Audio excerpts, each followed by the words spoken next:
जय जगन्नाथ। शुभ सकाळ। आम शब्दकुंज परिवारर समस्त सारस्वत स्रष्टा तथा गुरुजन मानंकु मोर भक्तिपूर्ण प्रणाम और सान मानंकु मोर सश्रद्ध शुभ अभिनंदन। आज मे 22 तारीख शनिवार। प्रतिथर परी आपण मानंक शुभ मनासी शब्दकुंजर स्वर और आवृत्तिर बेलार 874 भाग को आपण मानंकु स्वागत करुछि मु विजयिनी पंडा। उदित सूर्यंक ठारू आरंभ हुए दिनचर्या।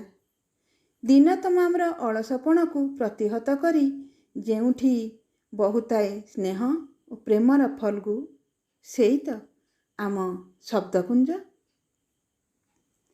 जीवन जीवाकू लोड़ा तो केवल टिके हस आउ टिके खुशी।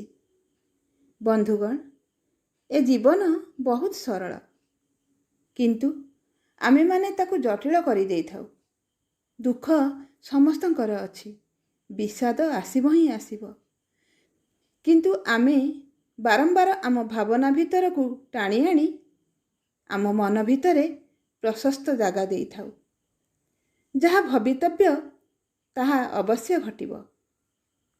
जन्म मृत्यु, प्रेम घृणा, विश्वास अविश्वास ए समस्त निज निज जगार सत्य अतुट बंधन रे बंधा। दुख आसीब, लुह आसीब, कष्ट भी हब, तथापि चालिबाकू हेब आगकू। जंत्रणा बिना जीवन काहीं जे। आसंतु मनरु नकारात्मक मनोभाव दूर करी सकारात्मक चिंताधारा नहीं आरंभ करिबा आमर आजिर कार्यक्रम।